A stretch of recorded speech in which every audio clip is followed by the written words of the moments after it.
Hola, ¿qué tal? Me llega un paciente convulsionando con un trauma cráneoencefálico.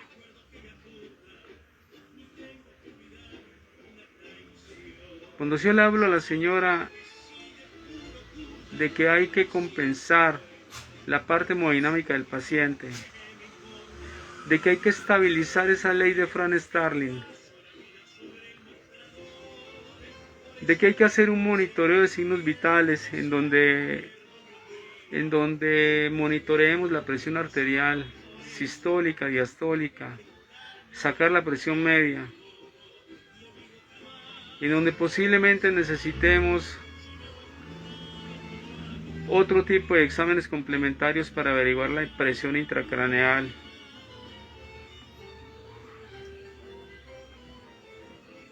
La señora me dice: doctor Juan Carlos, ¿por qué usted me habla de tantas cosas si yo estoy enseñado a llevar mi mascota a médico veterinario cuando está enferma y a mí no me le hacen absolutamente nada de esto? Y yo le dije: lo primero que hay que hacer en un paciente con convulsiones es determinar si esas convulsiones tonicoclónicas son duraderas o no son duraderas, si ha tenido muchas durante las últimas 24 horas o las últimas 48 horas. Cuando a uno le traen un paciente que convulsionó, o la gente le dice a uno que convulsionó, y eso es lo que ellos perciben y piensan que es.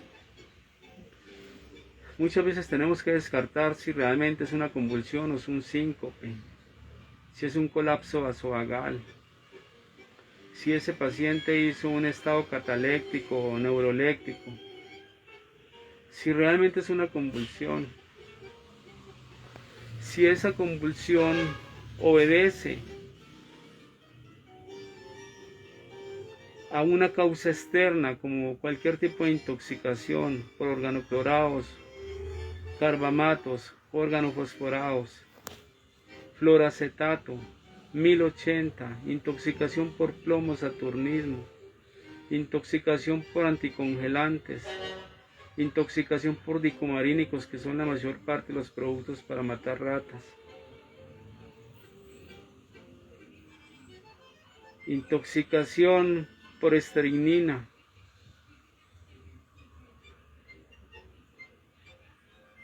y no solamente intoxicaciones, sino pacientes que tienen traumas de accidente callejero, traumas craneoencefálicos, se caen de la terraza, se golpean la cabeza o los atropella un vehículo.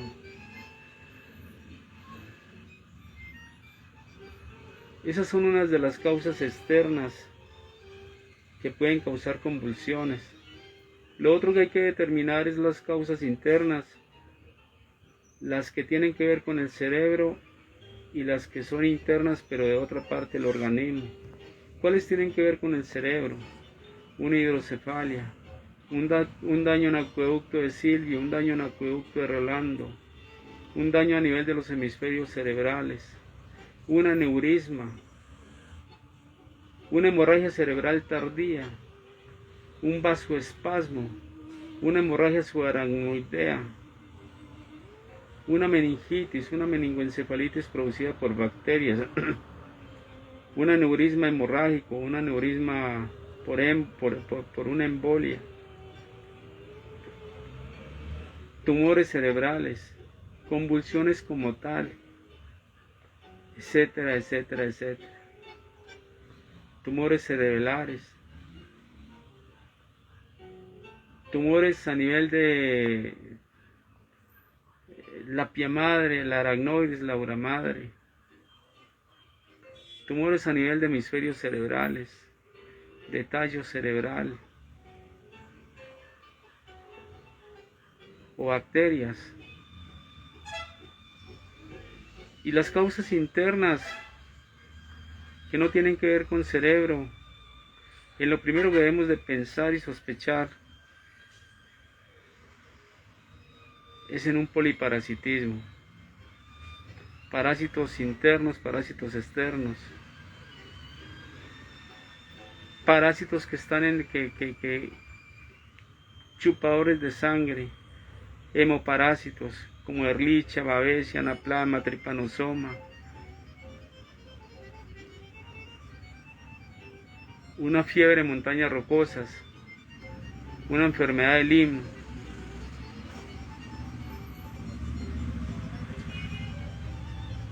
una borrelia, una rickettsia, una babesia, una ehrlichiosis que es muy común,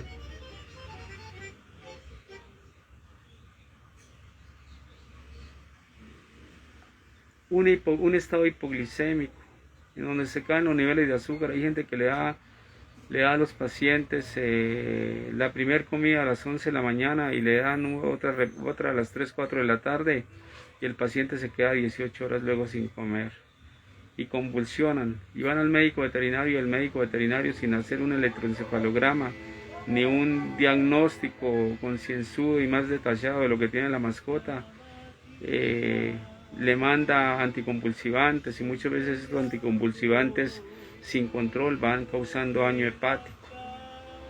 Y a lo último, realmente la mascota que llegó por una convulsión que no tenía que ver, sino por un problema parasitario, un problema en que se le bajó el azúcar por una alimentación a deshoras y no continua, este paciente terminó convulsionando por un daño hepático provocado por los medicamentos.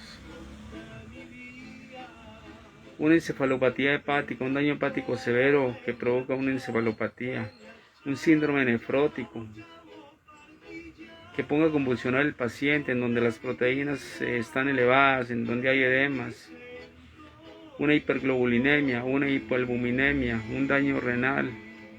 Hay muchas cosas que pueden generar estados convulsivos. Aumento de la glucosa, una hiperglucemia,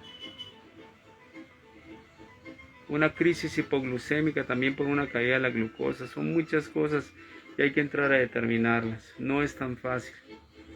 Cuando tenemos un paciente haciendo convulsiones, lo primero que debemos de hacer es tratar de descomprimir la presión intracerebral que está aumentada generalmente, y se hace con manitol, se hace con soluciones hipertónicas al 7,5, se hace con furosemida.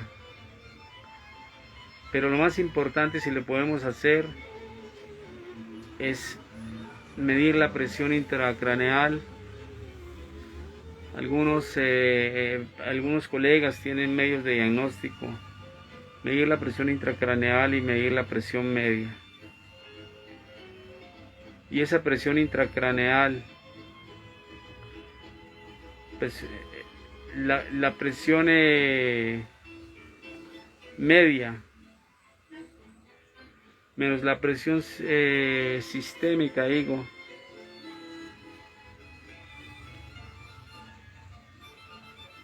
nos debe dar una media aproximadamente de 20. Siempre hay que tener en cuenta la presión intracraneal.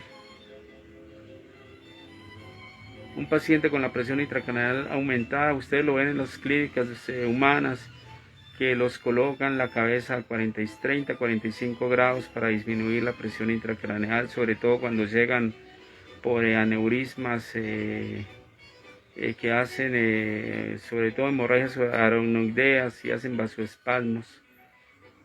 Y hay que inducir hipertensión sistémica, inclusive mandar dimodipino para el vasoespasmo, mandar fenitoína para relajar un poco. Entonces no es tan fácil en un paciente neurológico que está haciendo daños neurológicos entrar a hacer un diagnóstico y un tratamiento. El BIP, por ejemplo, el PI en un paciente, dicen que a nadie se le niega un vaso de agua ni 5 de PIP. PEEP. Estamos hablando de cuidado intensivo y de ventilación mecánica. A nadie se le niega un vaso de agua. En medicina se dice ni 5 EPIP. La saturación de oxígeno para un paciente neurocrítico no puede estar por debajo de 97. Es un paciente que necesita una muy buena oxigenación. Y oxígeno para el paciente con torres de alto flujo, con mascarillas, con sondas nasales. Hay muchos métodos. Bueno, quería hablarles un poco sobre esto y un abrazo para todos los médicos veterinarios. Nos estuvo viendo el doctor Leonardo Jiménez desde la ciudad de Bogotá, un colega bien culto que ejerce la medicina como se debe ejercer. He tenido mis inconvenientes con el doctor Leonardo, pero cuestiones y pendejadas, ¿no? Pero en la parte profesional no tengo nada que hablar de él. Un verdadero hijo de Igea y Demócrito, de Palacapia, Simón de Atenas, Asclepio, Esculapio, Igea, Hildegarda de Gardes, Platón, Hipócrates, Galeno. No siendo más, que Dios los bendiga, que Dios me bendiga, de Albéitar a Albéitar hasta que nos volvamos a encontrar. Los invito para que vean el canal Sala de Emergencias en YouTube, se suscriban, activen la campana para que les lleguen las notificaciones, compartan y denle me gusta para poder seguir haciendo estos videos. Recuerden que la medicina sin humanismo médico no merece ser ejercida. Antes de colocarse en la blusa o la bata blanca, vístanse de humildad, colegas. No siendo más, hasta un próximo quite. Que Dios los bendiga y que Dios me bendiga. Chao.